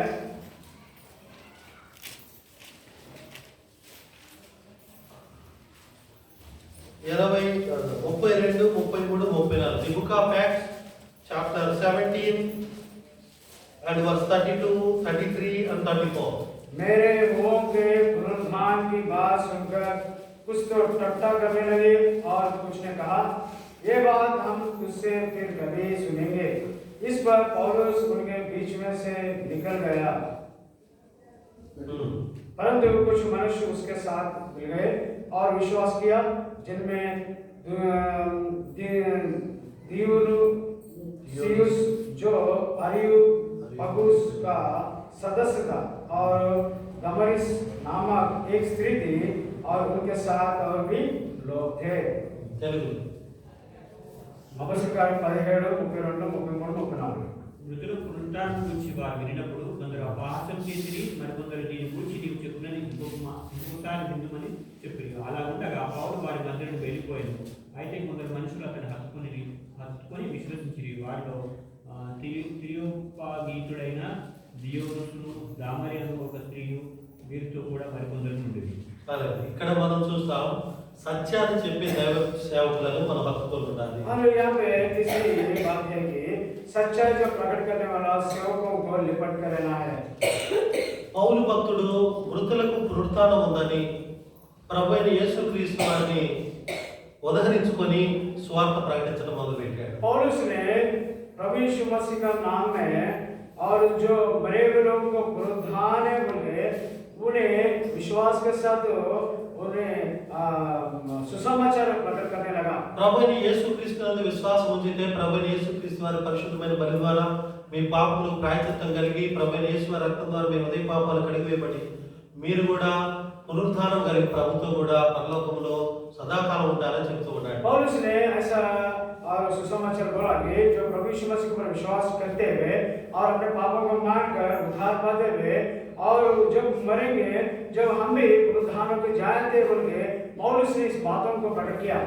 అయితే ప్రజలు కొందరు ఎగతాళి చేశారు, మరి కొందరేమో టైం పాస్ గా మరొకసారి కూడా కొంత ఇద్దాము అని అంటున్నారు. इसमें लोगों ने कुछ लोगों ने सुनकर उनको टट्टा भी किया और कुछ लोग बोले कि ठीक है बाद में देखेंगे। అయితే కొందరు ఉన్నారు और कुछ लोग వెంటనే हैं అదే సమయంలో హత్తుకొని విశ్వసించారు. और कुछ झूठे वो लोग उसी समय पौलुस की बातों पर विश्वास कर और पौलुस को लिपट कर वो लोग जीवन बिताने लगे। అలాగే వారి పేర్లు కూడా హత్తుకొని సత్య బోధకుడు హత్తుకొని విశ్వసించిన వారి పేర్లు కూడా రాయబడ్డాయి. और जो सच्चाई से उपदेश करने वाला सेवकों का जब जो लोग जो उनके साथ है जो लिपट गए उनके नाम भी इसमें लिखा गया है। వాళ్ళ పేర్లు ఏంటయ్యా అంటే అరియోపగీతుడైన దియోనిసు, దమరి స్త్రీ మరి మొదలు. और यहाँ पे उनका नाम दिया गया, विश्वास किया, जिनमें दुनियुसिस और अरियुस का सदस्य ये सब लोग दमरिस नामक एक स्त्री भी थी उसमें। కాబట్టి బోధకుల్లో కూడా రెండు రకాలైన అనేక రకాలు వారు ఉన్నారు. और उपदेश करने वाले उपदेशकों में दो प्रकार के लोग भी हैं। మరి సత్య ఉపదేశాన్ని నువ్వు వారితో సత్య బోధకుని సత్యం చెప్పే బోధకులతో సత్య ఉపదేశంలో నువ్వు ఉన్నవా, లేకపోతే మరి దుర్బోధలో ఉపదేశించే వారితో నీవు కానీ కుటుంబ సభ్యులు కానీ రక్త సంబంధులు కానీ తోబుట్టులు కానీ వెళుతున్నారా? ప్రశ్నించుకోవాలి, పరీక్షించుకోవాలి. तो झूठे भविष्य करने वाले भी हैं, सच्चे भविष्य करने वाले भी और दास लोग हैं। तुम कौन से झूठ में किसके पक्ष में है? सच्चे उपदेश करने वाले के दासों के साथ तुम जुड़े हुए, नहीं तो झूठे भविष्य लोगों के साथ में तुम लोग जुड़े हुए हैं। కాబట్టి భక్సింగారు ఆ దినాల్లో వచ్చి దేవుని గురించి సత్య మాటలు చెప్తూ ఉంటే మన వాళ్ళు కొందరు విశ్వసించి హత్తుకోబట్టి ఈ రోజు మన కుటుంబాలన్నీ నిజమైన రక్షణ ఆనందంలో ప్రభుని కనపరుస్తున్నారు. और उन दिनों में, पुराने दिनों में भाई भक्सिंग ने जब सच्चाई उपदेश करता था वचन का, जब कई परिवार विश्वास किया तो फिर इसमें झूठ में आ गया। इसके द्वारा हम भी इस झूठ में हम भी आ गया है। మేము కొందరిని హౌస్ విజిటింగ్ చేసేటప్పుడు అమరావతి మండలంలో हम अमरावती के मंडल में कुछ हमने परिवार का हमने जाके विजिट जब करते थे, వారిని ప్రార్థన చేయమంటాం. వాళ్ళు ప్రార్థన మా ప్రార్థన అంటారు. हम जाके घर में जाके सिस्टर आप लोग प्रार्थना करो बोलते, वो लोग बोलते हमको प्रार्थना नहीं आता। సరే ఆరాధన చేయండి అంటాం. ఆరాధన కూడా మాకు చేత కదా. और आराधना करो बोलते आराधना भी आपको मालूम नहीं है बोलते। సరే పర్లేదు. ఆమోస్ గ్రంథం 9వ అధ్యాయం తీయండి అంటాం. అది ఎక్కడుందో మాకు తెలియదంట. आमोस की किताब 9वां अध्याय निकालो बोलते बाइबल में सब किधर है आपको मालूम नहीं है बोल रहे। కానీ వాళ్ళు చర్చికి వెళ్తున్నారు, వస్తున్నారు, కానీ కారణం ఏంటో మీరు అర్థం और చేసుకున్నారు. वो लोग और मंदिर में जा रहे, चर्च में जा रहे, आ रहे, लेकिन वो कारण क्या है तुमको मालूम होगा, वो समझ लो आप लोग। కానీ మన వాళ్ళని చూడండి, ప్రార్థన చేస్తున్నాం, ఆరాధన చేస్తున్నాం, పలానా ఒక అధ్యాయం గ్రంథం అధ్యాయం వచ్చింది చూడమంటే పరిశుద్ధ గ్రంథంలో చూస్తూ చదివి సహాయం చేస్తున్నారు. उनका यहाँ का अंतर देखिए, हमारे भाई लोगों ने बहन लोगों ने जब वचन बोले तो वचन निकालते हैं, प्रार्थना करो प्रार्थना करते हैं, आराधना करने के लिए भी वो लोग पीछे आराधना भी कर सकते हैं। కాబట్టి సత్య బోధకుడు మనకు కావాలి, అతను చెప్పే సత్య బోధ మనకు కావాలి, పట్టుకొని ఉండాలి. सच्चाई उपदेश करने वाला दास चाहिए और सच्चाई उपदेश के पीछे चलना है, उसके साथ हम लिपटे रहना है। అప్పుడు మన కుటుంబాలు ఆత్మీయంగా సంక్షేమం క్షేమాలు ఉంటాయి. जब हमारे परिवार आत्मिक रूप में बड़ी सुरक्षित रहता है। అపోస్తలుల కార్యములు 18వ అధ్యాయం 4వ మనం హత్తుకొని ఉండాల్సిన 4వ విషయానికి వెళ్తున్నాం. और चौथी बात हम देखेंगे प्रेरित को 18 अध्याय में 7, 8 వచనాలు చదివి సహాయం చేయండి. और 7, 8 वचन को पढ़ेंगे। प्रेरित को 18 अध्याय 7, 8 वचन को। ఈ book of acts chapter 18 and verse 7 and 8. वहां से चलकर वो यूस्तुस नामक परमेश्वर के एक भक्त के घर में आया, जिसका घर आराधनालय से लगा हुआ था। तब आराधनालय के सरदार क्रिस्पुस ने अपने सारे घराने समेत प्रभु पर विश्वास किया और बहुत से कुरिन्थवासी सुनकर विश्वास लाए और बपतिस्मा लिया। అక్కడి నుండి వెళ్ళి దేవుని యందు భక్తి గల తీతియు యూస్తు అను ఒకని ఇంటికి వచ్చాను. అతని ఇల్లు సమాజ మందిరమును ఆనుకుని ఉండేది. ఆ సమాజ మందిరపు అధికారి అయిన క్రీస్తు తన ఇంటి వారి అందరితో కూడా ప్రభువునందు విశ్వాసం ఉంచెను. మరియు కొరింథీయులలో అనేకులు విని విశ్వసించి బాప్తిస్మం పొందిరి. కాబట్టి దేవుని మందిరాన్ని ఆనుకోవాలి, అత్తుకోవాలి. ఇది 4వ విషయం. और चौथी विचार है कि परमेश्वर का घर में हमने लिपटे रहना है। కాబట్టి మొదటి నుంచి మనం మళ్ళీ జ్ఞాపకం చేసుకుందాం. और पहले से हम देखेंगे మొదటగా దేనిని అత్తుకోవాలి? हम पहले किसी को लपेट कर रहना है। మనము మన కుటుంబాలు మన రక్త సంబంధులతో కుటుంబాలనే కనుక సజీవుడైన దేవుణ్ణి, और हम हमारा परिवार हमारे सारे रक्त संबंधी सभी लोग और जीवित परमेश्वर को लिपट कर रहना है। కాబట్టి సజీవుడైన దేవుణ్ణి అత్తుకొనిన మీరందరూ నేటి వలె సజీవులై ఉన్నారని ద్వితీయోపదేశకాండం 4:4 ఆ మాట చదువుకున్నాం. और द्वितीय व्यवस्था विवरण 4 अध्याय में हम देखे जो यहोवा परमेश्वर के ऊपर वो जीवित परमेश्वर है, उसको लिपटे रहेंगे तो हम जीवित रहेंगे। ఇక్కడ జీవించడమే కాదు, పరలోకంలో కూడా జీవిస్తాం. यहीं पर నిత్య జీవం. पृथ्वी पर जीवन ही नहीं लेकिन और उस स्वर्ग राज्य में भी अनंत काल का जीवन पाएंगे। తర్వాత రెండోదిగా దేన్ని అత్తుకోవాలని చూసా? और दूसरी विचार किसके ऊपर हमको लिपटे रहना है? దేవుని వాక్యాన్ని అత్తుకోవాలని చూసాం. परमेश्वर की वचन को हम लिपटे रहना है। మూడోదిగా దేనిని అత్తుకోవాలని చూసాం? तीसरी विचार कौन सा देखे हमने? సత్య బోధకుడిని సత్య ఉపదేశాలను హత్తుకోవాలని చూశారు. और सच्चाई उपदेश करने वाला सेवकों को लिपट कर रहना है। నాలుగోదిగా దేవుని మనం దేనిని హత్తుకోవాలని చూశాం. और चौथी विचार हम क्या देखे हैं?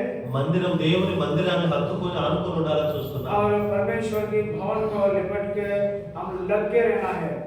దీని గురించి ఒక ఉదాహరణ, हम इसके बारे में एक छोटा सा उदाहरण देना चाहता हूँ। నేను నామినల్ క్రిస్టియానిటీగా జీవిస్తున్నప్పుడు जब मैं और अविश्वासी जीवन जी रहा था, నేను కూడా ఇంజనీరింగ్ కాలేజీలో మంచి స్థాయిలో ఉద్యోగం చేస్తూ ఉన్నాను. मैं इंजीनियरिंग कॉलेज में एक उच्च पद में मैं नौकरी कर रहा था। నా స్నేహితుడు ఆనంద్ అని, తను కూడా మరొక ఇంజనీరింగ్ కాలేజీలో తను కూడా మంచి ఉద్యోగం చేస్తున్నాడు. मेरा एक मित्र, उसका नाम आनंद है, वो भी एक इंजीनियरिंग कॉलेज में नौकरी कर रहा है।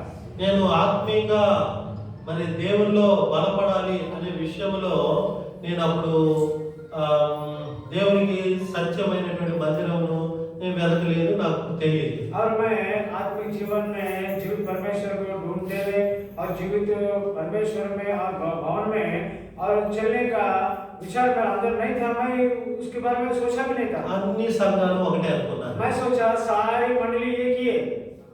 సరే, అయితే నా స్నేహితుడైన ఆనంద్ కొత్తగా వివాహం చేసుకున్నాడు. और मेरा मित्र आनंद ने नया उसका विवाह हुआ है।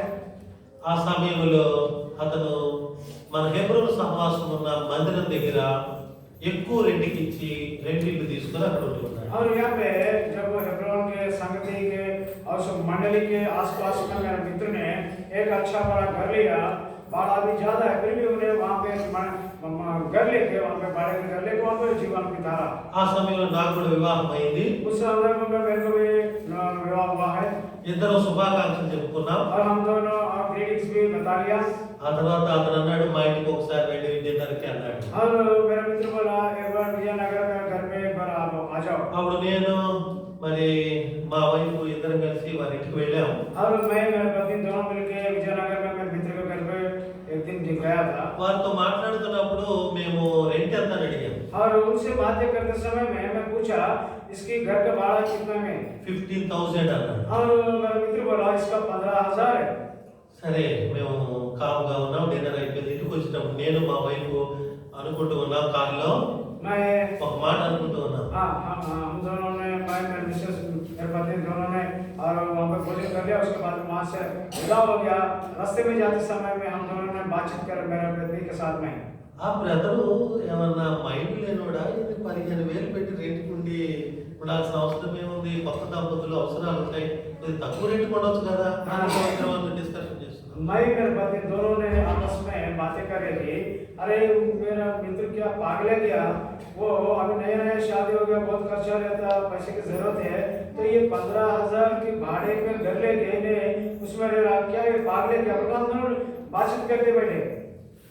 ఇక మా ఇద్దరి కుటుంబాలలోని విషయాలకు వచ్చేసరికి अभी हमारा दो परिवार का बीच की जो बातों का विषय में देखे तो వారి కుటుంబాన్ని మేము గమనిస్తున్నప్పుడు మరి వివాహంలో వారు ఆత్మీయ జీవితంలో కట్టబడటానికి వారు ఉన్న స్థలం దగ్గర మందిరం ఉండడానికి కారణం. और ये लोग, मेरा मित्र लोग एक अच्छा आशीष कारण बनते हुए आत्मिक उन्नति में बढ़ने के कारण यही वजह है कि वो लोग जहाँ पे प्रभु की घर है, उस घर के आसपास में रहना ही उनकी आशीष का कारण है। కుటుంబం అంతా ఆత్మీయంగా ఉన్నట్లుగా మేము ఆత్మీయ క్షేమంలో ఆశీర్వాదంలో ఉన్నట్లుగా మేము చూసాం. और ये सारी उनके घराने, सारे परिवार बड़ी आशीष का कारण पाते हुए हम देखते आए। అప్పుడు ఒక రోజు నేను వెళ్ళి, మీరు కొత్త దంపతులు ఎంత త్వరగా కట్టబడ్డారు ఆత్మీయమైనటువంటి కృపలో ఎలా ఉన్నారని అడిగాను. और मैं एक दिन जाके मेरे मित्र से बोला, अरे तुमने आनंद, कैसा तुम लोग इतने नया शादी करके फिर भी आप लोग इतने आत्मिक और उन्नति में कैसा बढ़ोतरी हुआ बोल के मैं पूछा। అనగానే రమ్మని నన్ను పిలిచి కొద్ది లోపల తీసుకుని వెళ్ళి కిటికీ అట్లా ఓపెన్ చేయగానే దేవాలయం కనపడుతుంది. और मुझे उसके बेडरूम में बुलाया और उसके बाद में खिड़की खोला, बोला देख वहाँ पे కీర్తన 84వ వాక్యం ఒకటి రాయబడింది, యెహోవా నీ మందిరములు ఎంత రమ్యములని రాయబడింది. और वहाँ पे जब वो खिड़की खोल के मैं देखा था, वहाँ पे क्या दिख रहा, प्रभु के घर दिख रहा। वहाँ पे भजन संहिता 51 अध्याय और पहला वचन, यानी कि परमेश्वर तेरे भवन कितनी मनोहर है बोल के वहाँ पे लिखा है। ఈనాడు వారి కుటుంబంలో వారి కలిగిన బిడ్డలు దైవ సంతతి బిడ్డలుగా అయ్యారు. आज उनके परिवार में उनके बच्चे सभी लोग आत्मिक उन्नति में बढ़ोतरी में। మరి మన దేవుని మందిరాన్ని అలా అత్తుకొని ఆనుకొని ఉంటున్నాం లేదా? अभी हमारा जीवन आए तो हम क्या प्रभु के घर में प्रभु के घर को लिपट कर మనం क्या మనం छोड़ दिखाए क्या? పరీక్షించుకోవాలి. మన బిడ్డలు ఈ సత్యమైన మందిరంలో ఆనుకొని ఉంటున్నారా లేదా మనం పరిశీలించాలి. हमने ये परखना कि हमने जांचना है कि हमारे बच्चे क्या इस जीवित परमेश्वर के भवन को लिपट कर रह रहे हैं नहीं रह रहे, इसके बारे में हम सोचना पड़ेगा। మన హెబ్రోన్ ఫెలోషిప్ కి 4 పునాదులు ఉన్నాయి. और हमारा हेब्रोन कलीसिया को 4 प्रकार के नींव डाला गया है। అపోస్తల బోధ, एक प्रेरितों की शिक्षा, రెండోది చెప్పండి. ఆ? నేను వచ్చిన కాడి నుంచి ఈ వాక్యాలు ఎక్కడన్నా ఆ మాట రాశారేమన్నా నాకు హిందీ కూడా చదువుతూనే ఉన్నా, కనబడలేదు నాకు. रोटी तोड़ना, प्रार्थना करना, संगति बिठाना, మీరు అపోస్తల బోధ యందును, రెండోది సహవాసం, మూడోది రొట్టె విరుచుట, నాలుగోది प्रार्थना। అప్పుడే మన స్ట్రాంగ్ గా 4 పునాదులు ఉంటే ఇల్లు కట్టబడినట్టు మన ఆత్మీయంగా కట్టబడగలం. और हम आत्मिक जीवन में बढ़ना है तो और प्रेरित 2:42 वचन के अनुसार हम जब रहेंगे जब आत्मिक घर बन सकते हैं। కాబట్టి అటువంటి పునాది గల సంఘం కాబట్టి ఇది అపోస్తల పునాది సంఘం కాబట్టి మీరు మీ కుటుంబాలు, పిల్లలు, బంధువులు, రక్షణములు, తోడుతో సహా ఈ మందిరానికి రండి, తీసుకొని రండి. ऐसे आत्मिक उन्नति में जो बनाए वाले इस मंडली के अंदर आप, आपके परिवार, आपके बच्चे सभी एक परिवार समेत तो प्रभु के घर में आइए। వారు ఆత్మీయమైన క్షేమాన్ని పొంది ఆత్మీయమైన ఆశీర్వదింపబడతారు. जब आपके बच्चों ने आत्मिक उन्नति पाते हुए आशीष पाने का कारण बनेंगे। ఇక ఆఖరిగా आखिरी में నెహెమ్యా గ్రంథం 3వ అధ్యాయం, Nehemiah chapter 3 and verse 1 Nehemiah onwards 3 अध्याय का पहला वचन। पहला वचन से हाँ, तब एलियाशीब महायाजक ने अपने भाई याजकों समेत कमर बांधकर बेड़ फाटक को बनाया। उन्होंने उसकी प्रतिष्ठा की और उसके पल्लों को भी लगाया और हमें नामक गुम्मट तक वरन हन्नेर के गुम्मट के पास तक उन्होंने शहरपना की प्रतिष्ठा की। కంటిన్యూషన్ లో తెలుగులో ఉంటుందంటే उसने आगे ఒకరిని ఆనుకొని మరొకరిని కట్టినట్టుగా చూస్తాం. उसने आगे यहोवा के मनुष्यों ने बनाया और इनसे आगे इम्री के पुत्र जक्कूर ने बनाया। దీనిని సహోదరుల ఐక్యత అంటారు. और इसी को ही और भाइयों की संगति कह सकते हैं సహోదరుల ఐక్యత అంటారు. और बहनों की संगति कह सकते हैं సంఘం యొక్క ఐక్యత అంటారు. और इसी को बोलते हैं सर मंडली का संगति कह सकते हैं। ఇలాగ మనం ఐక్యత కలిగి మనము పడిపోయిన ప్రాకారాలను తిరిగి కట్టాలి. और ऐसी संगति में रहते हुए गिरे हुए इस शहरपना को फिर से हमें पुनर्निर्माण करना चाहिए। విశ్వాసం నుండి తొలగిపోయిన వారిని తిరిగి విశ్వాసంలోకి తీసుకురావాలి. जो विश्वास से भटके हुए लोगों को फिर वापस में विश्वास में हमने जोड़ना है।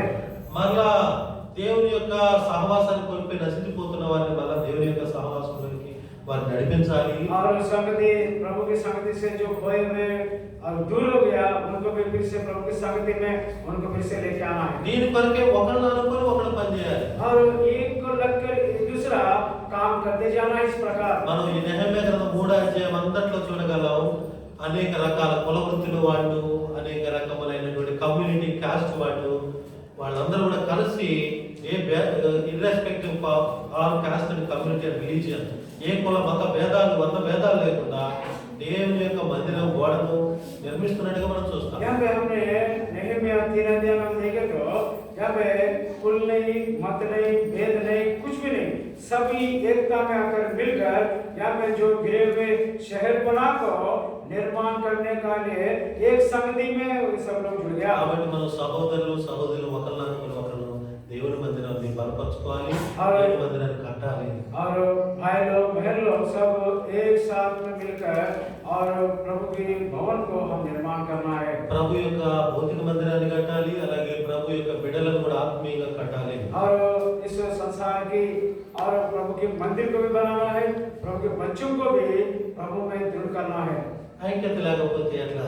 ఒకరినొకరు ఆనుకోకపోతే కట్టబడవు. हमारे साथ एकता, हमारे साथ संगति अगर नहीं है तो हम कैसे कर सकते हैं? దీనికి ఒక ఉదాహరణ ఉన్నది. एक छोटी सी उदाहरण इसके लिए, ఒక సహోదరుడు ఉన్నాడు నాకు. एक मेरा एक भाई है, అతను అన్ని తప్పులు చేస్తానే ఉంటాడు वो ఆయన. हर बार गलतियां करते रहता, కానీ ఆదివారం వచ్చిందంటే మాత్రం శనివారం ఫోన్లు చేయడం మొదలు పెడతాడు. और నాకు ఫోన్ చేస్తాడు. रविवार से पहले शनिवार को मेरे को फोन करता रहता, నన్ను ఈ విషయంలో నేను తప్పు చేశాను, నన్ను క్షమించు, నన్ను క్షమించు, నన్ను క్షమించు అని అడుగుతుంటాడు. और शनिवार के दिन, रविवार से पहले शनिवार के दिन फोन करके मुझे बोलता, भैया मैं इसमें गलती किया, इसके विषय में गलती किया, ये गलती किया, वो गलती, मुझे क्षमा कर, मुझे क्षमा कर। ఎందుకని అడుగుతా, ఎందుకు తప్పు చేయడం ఎందుకు, క్షమాపణ అడగడం ఎందుకు అని అడుగుతాను. मैं ऐसा विचार करता कि ये गलतियां क्यों करेगा, क्यों मुझे क्षमा मांग रहा बार बार? బలలో పార్టిసిపేట్ చేయాలిగా. क्योंकि संडे के दिन यहाँ की हमने मैच में भाग लेना पड़ेगा। మరి ఆయనకే అంత భయం, దైవ భయం ఉన్నప్పుడు అది మత్తయి సువార్త 5వ అధ్యాయంలో పెట్టుకున్నట్టు. और मत्ती सुसमाचार 5 अध्याय को ध्यान में रख लिया। ఆ సహోదరుడు ఏమన్నాడంటే, ముందు నువ్వు మన సహోదరుడితో సమాధాన పడి అప్పుడు వచ్చి నువ్వు బలలో పాల్గొన్నావు. जब उस मत्ती 5 अध्याय आखिरी में लिखा है कि जब तुमने बाजार करके अर्पण चढ़ाने से पहले तेरा भाई के साथ तू एकता में आके उसके बाद में मैच में भाग ले बोला। ఇది కేవలం మా సహోదరుల గురించి చదువుతున్నా, సహోదరుల గురించి కూడా చెప్తున్నా. और ये जो बात है, ये विचार में केवल भाइयों के बारे में नहीं बता रहा, मगर बहनों के बारे में मैं बता रहा हूँ। నేను కూడా కొన్ని పొసకని పనులు ఉంటాయి, ఒకరికి సిస్టర్కి और तुम्हारे बीच में भी एक बहन को दूसरे बहन से कुछ जुड़ के नहीं रहते, कुछ ना कुछ समस्या रहता। ఒకరినొకరు ఆనుకొని మన ప్రభు ఐక్యతలో దేవుని భౌతిక మందిరాన్ని, ప్రభు యొక్క ఆత్మీయ మందిరాన్ని కట్టగలం, కానీ విడిగా ఉండి ఏమి చేయలేము. और हम एक साथ में जुड़कर एक साथ में लगे रहते हुए और इस संसार में जो प्रभु के घर को बना सकते हैं और प्रभु को महिमा भी कर सकते हैं, मगर अलग रहकर हम कुछ भी नहीं कर सकते। ఇప్పుడు చెప్పండి, మనం దేన్ని ఆనుకొని ఉండాలని अभी చూసాం. हम किसको लग के रहना है, ఏ విషయాలను మనం ఆనుకొని హత్తుకొని ఉండాలని బైబిల్ గ్రంథం చూస్తూ వచ్చాం. बाइबल के वचनों में हम कौन सी हम लग कर और हम निपट के रहना, बोल के हमने किस किस बातों के विषय में विचार किया है। మొదటిగా సజీవుడైన దేవుని హత్తుకోవాలి. पहले जीवित परमेश्वर को निपट के रहना, అప్పుడు మనం నిత్య జీవంతో సదాకాలం ప్రభుత్వం కూడా. और अनंत काल तक हम प्रभु के साथ जीवित रहेंगे। రెండోదిగా दूसरी बात, ప్రభు యొక్క వాక్యాన్ని మనం హత్తుకోవాలని చూస్తాం. दूसरी बात प्रभु के वचन को हम निपट कर रहना, ఎందుకంటే ప్రభు వాక్యమే మనకు బాధలు నెమ్మదినిచ్చేది. और प्रभु के वचन हमको दुखों में सांत्वना देती है, మనల్ని దినదిన పవిత్రులు ఉండేట్టుగా కాపాడేది. और प्रभु के वचन हमको हर दिन हमको पवित्रता रखती है। ప్రభు మాటను బట్టి మనం పవిత్రులం కాదా. हम प्रभु के वचन के जरिए से हम पवित्र बन सकते हैं। మూడోదిగా మనం దేవుని సత్య బోధకుల్ని మనం హత్తుకొని ఆనుకొని ఉండాలి. और तीसरी विचार है कि हमने और जो प्रभु के दास, जो सच्चाई प्रकट करने वाला, उपदेश करने वाला, उस दास को निपट कर रहना है। ఎందుకంటే వాళ్ళైతేనే మనం సరి చేయగలరు, చక్క చేయగలరు, క్షేమంగా కలిగించగలరు. वही लोग सच्चाई उपदेश करने वाले, हमको ठीक ठाक करने वाला, हमको और अगुवाई करने वाला, चलाने वाला भी वही लोग रहेंगे। అప్పుడు మనం ఆత్మీయమైన దేవుని యొక్క మందిరంగా చక్కగా మనం ఆత్మీయ క్షేమంలో కట్టబడగలం. और हमने प्रभु के मंदिर के समान आत्मिक जीवन में बहुत अच्छे तरीके से हम और जुड़ते हुए बांधते हुए जा सकते हैं। నాలుగోదిగా దేవుని యొక్క మందిరంతో మనము ఆనుకొని హత్తుకొని ఉండాలని చూస్తాం. और चौथी बात है कि हमने प्रभु के घर से हम निपट कर रहना। ఆ మందిరానికి 4 పునాదులు ఉన్నట్టుగా చూసాం. और उस मंदिर को 4 प्रकार के नींव डाला गया है। మొదటిగా అపోస్తల బోధ, पहले प्रेरितों की शिक्षा, రెండోది संगति, సహవాసం, మూడోది तीसरी रोटी तोड़ना, నాలుగోది और लगातार प्रार्थना करना, వెరీ గుడ్, ఎల్లప్పుడూ ఎడతెగక ప్రార్థన చేయాలి. नित्य प्रार्थना करना लगातार। ఒక ఆయన మొన్న చెప్తున్నాడు విషయం, హెబ్రోను సహవాసాన్ని ఎవరు కదిలించలేరంటే దానికి కదిలించలేని కారణం ఏంటంటే అంట ఈ సహవాసానికి 4 పునాదులు ఉండబట్టి. और एक भाई परसों के दिन में एक बात कहा कि ये हेब्रोन की कलीसिया को कोई हिला नहीं सकता, ताकि उसके कारण ये है कि उसको 4 प्रकार के नींव डाला गया। इसके कारण సాతానికి తలనిప్పంట ఎట్లా ప్రవేశించి చెడగొట్టాలని పాడు చేయాలని తలనిప్పి కొడుతున్నాడు సాతాను. सातान को सिर दर्द हो रहा कहते, इस मंदिर को कैसे मैं बिगाड़ू गिराऊं करके वो बड़ी उसका सिर बहुत बिगड़ा उसको। కాబట్టి మన హెబ్రోను సహవాసం మనుషుని జ్ఞానం నుండి పుట్టల పరలోక దేవుని ప్రత్యక్షతలో పుట్టింది. हमारा हेब्रोन की कलीसिया मनुष्य की जो विचार से, मनुष्य को बुद्धि से नहीं बना, केवल उस स्वर्गीय पिता के और विचारों से ये मंदिर बनाया। ఈయన కొరకు సమర్పించుకున్న వాళ్ళని మన అపోస్తల కార్యం 15:25 చూసాం. పౌలు మరియు బర్నబా. और ऐसी मंडली के लिए, ऐसी सेवा के लिए जो समर्पण किया गया लोगों को हम देखे प्रेरित 15:25 और 24 वचन में बरनबास और पौलुस के जीवन को ప్రభు పేరు కొరకు తమను తమ జీవితాంతం కొరకు అప్పగించుకొని ప్రభువుని కనపరిచారు. और वो लोग प्रभु के नाम को महिमा के कारण वो लोग आखिरी तक, मृत्यु तक वो लोग सेवा करके आए। ప్రభు కొరకే వారు వారి కుటుంబాలు వారి రక్త సంబంధులు ఉండి ప్రభుని కనపరిచారు. और वो अपने परिवार के साथ, अपने रक्त संबंधी के साथ प्रभु की महिमा के कारण प्रभु को महिमा करते हुए उनके जीवन पर चला। ప్రభు కూడా మిమ్మల్ని అలాగా ఆశీర్వదించును. प्रभु उसी प्रकार तुम्हें भी आशीष करे। ఒకళ్ళ దగ్గరికి వద్దాం. और कितने में आएंगे